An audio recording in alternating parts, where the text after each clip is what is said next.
अस्सलामुअलैकुम वरहमतुल्लाहि वबरकातुहू। उम्मीद है आप सब खैर आफियत से होंगे। आज हम पढ़ेंगे जी input and output in C++। सबसे पहले हम इनपुट से स्टार्ट करते हैं। Process of giving something to computer is known as input. कोई भी प्रोसेस है कंप्यूटर को कुछ देने का, उसको कहते हैं इनपुट। और किसके ज़रिए दी जाती है? कीबोर्ड के ज़रिए। ठीक है, मोस्टली कीबोर्ड के ज़रिए ही दी जाती है। ए प्रोग्रामर में need certain input from the user for working properly. ठीक, और कैसे दी जाती है? स्टैंडर्ड इनपुट के ज़रिए। ठीक है, जो स्पेसिफिक इनपुट है वो किसके ज़रिए दी जाती है? स्टैंडर्ड इनपुट के ज़रिए। ठीक है, अब हम आउटपुट की तरफ बढ़ते हैं। Process of getting something from the computer is known as output. अब हमने इनपुट तो दे दी, तो कंप्यूटर से हमने कुछ लेना है तो उसको आउटपुट कहेंगे। Mostly displayed on monitor. Monitor screen पे डिस्प्ले होती है और कौन डिस्प्ले करता है? Standard output. ठीक है, यानी कि output of the program output के ज़रिए शो होती है और ये मोनीटर स्क्रीन शो करता है। उसके बाद है stream. Stream is defined as flow of data. हर सब्जेक्ट में स्ट्रीम जो होता है वो फ्लो ऑफ डेटा होता है। ठीक है, C++ में भी फ्लो ऑफ डेटा है। ये क्या है? Object used by a program to insert और एक्सट्रैक्ट कैरेक्टर्स। ठीक है, ये हम आगे चल के बात करेंगे। और इसके लिए यूज़ होती है लाइब्रेरी iostream.h। ये हेडर फाइल है। ठीक है जी, इसमें क्या होता है? Declaration of all standard input and output stream objects. Header file iostream.h must be included in a program that uses any input and output statement. ठीक है, यानी कि अगर हमने आउटपुट और इनपुट स्टेटमेंट यूज़ करनी है तो iostream.h भी डिक्लेयर करनी पड़ेगी। ठीक है, अब स्टैंडर्ड आउटपुट क्या है? Standard output refers to the output displayed on the screen and C++ uses the cout stream object to display standard output। अभी हमने बात की कि कोई ना कोई ऑब्जेक्ट होता है स्ट्रीम का, तो ये कौन सा ऑब्जेक्ट है? Cout। किसका?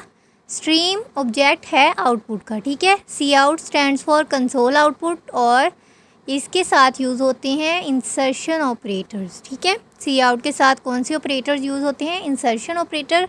The message or the value of the variable followed by the insertion operator is displayed on the screen। ठीक है, जैसे कि आउटपुट है तो आउटपुट का मतलब है मोनीटर स्क्रीन और इसका सिंटैक्स यही है Cout और उसके बाद इंसर्शन ऑपरेटर और एक्सप्रेशन। अब Cout क्या है? Cout ऑब्जेक्ट है जो कि डिस्प्ले करता है आउटपुट को स्क्रीन पे। उसके बाद इंसर्शन ऑपरेटर है और इसका दूसरा नाम है पुट टू ऑपरेटर। ठीक है, put to the screen. It sends the output to the Cout object and then Cout object sends output to the screen। पहले क्या करता है? ऑपरेटर सेंड करता है Cout को और फिर Cout स्क्रीन को। On the left side of the operator, यानी ऑपरेटर के लेफ़्ट साइड पे there must be a stream object like Cout and on the right side there must be an expression और manipulator. ठीक है, अब ये left side है तो यहाँ पे ऑब्जेक्ट है Cout और स्ट्रीम ऑब्जेक्ट है ये। ठीक है, कौन? Cout। और एक्सप्रेशन जो है ये राइट हैंड साइड पे है। ठीक है जी, उम्मीद है आपको समझ आ रहा होगा। One statement can use multiple insertion operators to display multiple values of variables and constants. यानी एक स्टेटमेंट में हम एक से ज़्यादा इंसर्शन ऑपरेटर्स यूज़ कर सकते हैं। अब एंड पे है एक्सप्रेशन। एक्सप्रेशन क्या है जी? वेरिएबल, कॉन्स्टेंट और expression whose value is displayed on the screen. ठीक है, अब ये एक प्रोग्राम है, ये हम अब आखिर में चल के करेंगे। अगर आप लोगों ने करना है तो आप लोग वीडियो को यहीं पॉज करें और करके देखें। प्रोग्राम है, वाओ प्रिंट करवाना है और स्क्रीन पे प्रिंट करवाना है और डबल कोटेशन मार्क लगाने हैं। आगे चलते हैं हम स्टैंडर्ड आउटपुट पे, इनपुट पे। Standard input refers to the input given via keyboard. C++ uses the in stream object to get standard input। ठीक है, the word Cin stands for console input. पहले क्या था? Cout था स्ट्रीम ऑब्जेक्ट और अब कौन सा है? Cin स्ट्रीम ऑब्जेक्ट है और इसके साथ कौन से ऑपरेटर लगते हैं? Extraction operator, double greater than. ठीक है, the operator must be followed by a variable. ये आपने हमेशा याद रखना है कि जो Cin है ये वेरिएबल्स की या कॉन्स्टेंट्स वगैरह की वैल्यूज़ जो है वो स्टोर करता है। ठीक है, और इसका सिंटैक्स क्या है? Cin आगे ऑपरेटर्स और उसके बाद वेरिएबल। Cin क्या है? ये स्ट्रीम ऑब्जेक्ट है जो कि क्या करता है? स्टैंडर्ड इनपुट लेता है, ठीक है। उसके बाद है एक्सट्रैक्शन ऑपरेटर और इसका दूसरा नाम है get from operator. It gets the input from C in object.